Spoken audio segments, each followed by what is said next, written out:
नमस्कार दोस्तों, मैं आपका दोस्त जय सिंह। नए वीडियो में आपका स्वागत है। स्मार्टफोन से होने वाले तनाव के बारे में आज हम बात करेंगे कि स्मार्टफोन किस तरह से हमारे जीवन में तनाव यानी स्ट्रेस यानी डिप्रेशन, आप चाहे जो कुछ भी कहें, उनको कैसे बढ़ा रहा है। डिप्रेशन भी तनाव का ही एक रूप है जो कि हमारे जीवन को और कितने सारे लोगों के जीवन को खा रहा है, प्रत्यक्ष और अप्रत्यक्ष दोनों रूप से। तो हम बात करेंगे इस वीडियो में कि स्मार्टफोन किस तरह से डिप्रेशन को लीड कर रहा है, डिप्रेशन क्या होता है, डिप्रेशन से किस तरह से बचे जाएं, डिप्रेशन के लक्षण क्या होते हैं, डिप्रेशन को ठीक कैसे कर सकते हैं और आपके जीवन पे क्या इम्पैक्ट होता है अगर आपके आसपास कोई डिप्रेस्ड है या आप स्वयं डिप्रेशन में हैं। सबसे पहले हम देखेंगे डिप्रेशन होता क्या है। तो डिप्रेशन एक ऐसा डिसऑर्डर है या ऐसी कहें कि एक हमारे मानसिक संरचना में ऐसी गड़बड़ी हो जाती है। गड़बड़ी कैसे होती है? ये हमारी सोच से ही डेवलप होती है। तो ये क्या है कि जो हमारी अंदर से कुछ फीलिंग आती है कि हम इस जीवन में अब कुछ नहीं कर सकते, या जो भी हमारे जीवन में कोई प्रॉब्लम है, कोई समस्या है, तो इसको हम दूर नहीं कर सकते। अब इस जीवन जीने का कोई मतलब नहीं है, कोई अर्थ नहीं है हमें इस जीवन जीने का, या एक कोई समस्या मेरी समझ नहीं पा रहा है, कोई मेरी समस्या को दूर नहीं कर सकता, कोई इसका इलाज नहीं है, अब मुझे कोई रास्ता नहीं दिख रहा है। इस तरह की सोच जो होती है वही एक तरह का डिप्रेशन है, या वही पूरी तरह से वही डिप्रेशन है। और ये एक तरह का मेंटल डिसऑर्डर है। दोस्तों, मेंटल डिसऑर्डर का मतलब मानसिक रूप से कोई भी कमजोरी अगर आपके दिमाग में आती है, आपके शरीर में, तो उसको मेंटल डिसऑर्डर बोलते हैं। और ये डिप्रेशन मोबाइल से कैसे लिंक है मैं आपको अभी जस्ट बता देता हूँ। यहाँ पर आपको दिख रहा होगा smartphone mobile users world wide, मतलब कितने दुनिया भर में लोग स्मार्टफोन यूज़ करते हैं और कैसे कैसे हर साल उनमें बढ़ोतरी हुई है। तो 2020 का अगर आंकड़ा देखें तो नंबर ऑफ स्मार्टफोन 3.5 बिलियन दुनिया भर में है, और हम पिछले वीडियो में इसके बारे में जानकारी दी थी। तो ये हमारे डिप्रेशन में कैसे सहायक है, जैसे कि आप मान लीजिए कोई वेब सीरीज़ या कोई मूवी या कोई शो देखते हैं, या कोई पबजी या कोई और जैसा गेम खेलते हैं, तो आप अलग रह के खेलते हैं, क्योंकि ये परिवार के साथ तो आप खेलेंगे नहीं, अलग रहेंगे। तो आप या तो मोबाइल में रहेंगे या मोबाइल से थोड़ा देर सोचेंगे कि आपकी ज़िंदगी में कुछ हो नहीं रहा है, आपके जीवन की प्रॉब्लम है, प्रॉब्लम को दूर करने के लिए आप फिर से वही मोबाइल उठाएंगे, सोशल मीडिया सर्फ करेंगे। सोशल मीडिया पर लोगों को अलग अलग तरह की चीज़ें पोस्ट करते हुए देखेंगे। कोई अपनी गाड़ी की फ़ोटो डाल रहा है, कोई कहीं घूमता हुआ फोटो डाल रहा है। आपके अंदर वो इच्छा होगी, लेकिन हो सकता है आपके साथ फाइनेंशियल कंडीशन फुलफिल ना हो रही हो, जिससे आप उन इच्छाओं को पूरी नहीं कर सकते। तो आपके मन में आएगा डिप्रेशन। तो मोबाइल किस तरह से डिप्रेशन में आपको ला सकता है, मैं ये बता दिया। अब इससे कैसे बचेंगे? आप अपने घर वालों के आसपास रहिए, उनसे दूर मत जाइए, उनसे अपनी बातों को डिस्कस करिए। आप ये सोचिए कि आप अपने जीवन में कैसे उपलब्धियों को हासिल कर सकते हैं, कितनी मेहनत कर सकते हैं। लेकिन ये आप तभी सोच पाएंगे जब आप मोबाइल फ़ोन से दूर हों। लेकिन आप तो मोबाइल फ़ोन से दूर होना ही नहीं चाहते, हो ही नहीं पा रहे। मोबाइल ने आपको पकड़ लिया है, आप मोबाइल को नहीं पकड़े हैं मेरे दोस्त। इस बात के आप बिल्कुल भ्रम दिमाग से निकाल दीजिए कि आप अपने हाथ में मोबाइल फ़ोन रखे हुए हैं। मोबाइल फ़ोन ने आपको अपने हाथ में रखा हुआ है और आप उसके कब्जे में पूरी तरह से कैद हैं।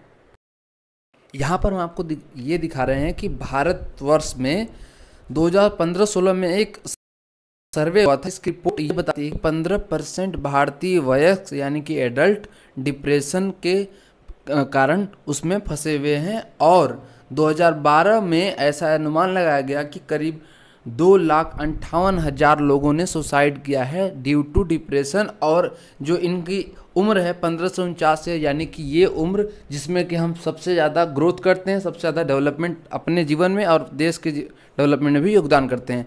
तो इस तरह के एज ग्रुप के लोग डिप्रेशन में क्यों जा रहे हैं? मैं ये नहीं कह रहा हूँ कि केवल मोबाइल फ़ोन ही इसका कारण है, लेकिन मैं ये कहना है कि मोबाइल फ़ोन भी इसका एक कारण है जिस पे हमें फोकस करने की बहुत ज़्यादा ज़रूरत है। शायद हम इसको भूल रहे हैं। तो करीब 2,58,000 लोग एक साल में मरे हैं सुसाइड करके, डिप्रेशन की वजह से। तो आप सोचिए ये आंकड़ा कितना बड़ा हो सकता है। नेशनल मेंटल हेल्थ प्रोग्राम उसके बाद चलाती है सरकार, जिसमें लोगों को काउंसलिंग देती है कि कैसे डिप्रेशन से बाहर आएँ, कैसे अपने स्ट्रेस को मैनेज करें, कैसे अपने सुसाइड को रोकें, और लोग औरों को भी कैसे सुसाइड करने से रोकें। इन चीज़ों को सरकार करने की कोशिश कर रही है। लेकिन अपने स्तर पर हम ये चीज़ कर सकते हैं, अपने आसपास लोगों से मिलें, उनकी परेशानी को समझें, उनकी बातों को सुनें और उनके जो वो परेशानियाँ कह नहीं पा रहे हैं उसे भी जानने का प्रयास करना पड़ेगा। अब मैं आपको बताऊंगा कि डिप्रेशन से क्या क्या प्रभाव आपके जीवन पे पड़ रहे हैं। ओवर ईटिंग और लॉस ऑफ एपेटाइट, यानी कि आप डिप्रेशन में आने के बाद बहुत लोग ज़्यादा खाना शुरू कर देते हैं। आपको ये हास्यास्पद लग सकता है, लेकिन ऐसा होता है। डाइजेस्टिव प्रॉब्लम, अगर आप ज़्यादा खाएंगे तो डाइजेस्टिव प्रॉब्लम आना यानी पाचन प्रॉब्लम आना बहुत ही नॉर्मल सी बात है। परसिस्टेंट सैड एंड एनेक्सियस, आप ज़्यादातर दुखी रहने लगेंगे और आपको एनेक्सियस यानी कि असहज महसूस होगा ज़्यादातर समय। सुसाइडल थॉट, ये हमारा बहुत बड़ा पॉइंट है कि आपके अंदर सुसाइड करने की इच्छा जागृत होने लगेगी। चेंज इन स्लीप पैटर्न्स, आपके सोने जागने का समय बदल जाएगा। आप कभी बहुत ज़्यादा सोएंगे या कुछ लोग का सोना बहुत कम हो जाएगा। अनएक्सप्लेन्ड एक्सेस, यानी कि अलग अलग तरह के दर्द होने शुरू हो जाएंगे। पीठ का दर्द, सर दर्द, अलग पेट दर्द, मसल में दर्द। हेल्पलेसनेस और होपलेसनेस की फीलिंग आपके अंदर आएगी, यानी कि आप ऐसा महसूस करेंगे कि आपकी कोई मदद नहीं कर रहा है या नहीं करना चाहता और आपके अंदर कोई भी उम्मीद नहीं बची ये जीवन जीने की या आगे कुछ भी करने की। आप टीयरफुल महसूस करेंगे हमेशा। Loss of interest in daily activities, आप रोजाना के कार्यों में, रोज़मर्रा के कार्यों में भी इंटरेस्ट नहीं लेंगे। एंगर, इरिटेबिलिटी, यानी कि आपके अंदर गुस्सा और इरिटेशन बहुत ज़्यादा भर जाएगा। ट्रबल कंसंट्रेटिंग, यानी कि आपके अंदर इतनी सारी समस्याएं आएंगी कि आपका कंसंट्रेशन भी खराब हो जाएगा, जिससे कि आपके और कंडीशन कुछ लोगों के बुरे हो सकते हैं, यानी कि जो पेशेंट अर्थराइटिस से या अस्थमा से या कार्डियोवैस्कुलर डिजीज़, कैंसर, डायबिटीज़ या ओबेसिटी जिसको यानी कि मोटापा बोलते हैं, इन चीज़ों से जो लोग पीड़ित हैं ये समस्याएं और ज़्यादा गंभीर होनी शुरू हो जाएंगी।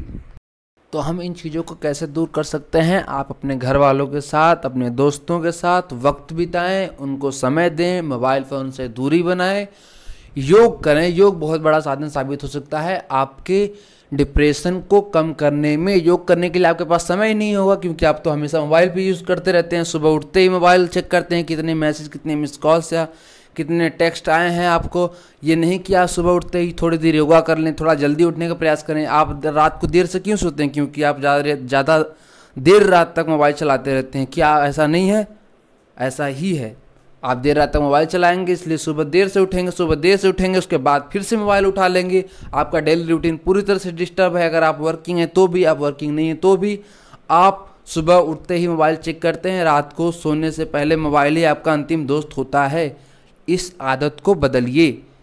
आप सुबह उठकर योगा करिए। योगा बहुत ज़्यादा हेल्पफुल हो सकता है, आपके जीवन को पूरी तरह से बदल देगा। डिप्रेशन नाम की चीज़ खत्म कर देगा। हैप्पीनेस ही हैप्पीनेस हर तरफ भर देगा, आपके अंदर उम्मीद भर देगा। आप ऐसे कुछ भी नहीं है जो हासिल नहीं कर सकते। ये एक एग्जैगरेशन, बढ़ा चढ़ाकर कहने वाली बात नहीं है, बहुत सच बात है। आपके पास एग्जाम्पल है बाबा रामदेव, जिनके शरीर में लकवा मार गया था, पूरा आधा शरीर उनका डैमेज हो गया था, लेकिन योग की वजह से उन्होंने अपने शरीर को दोबारा खड़ा किया है।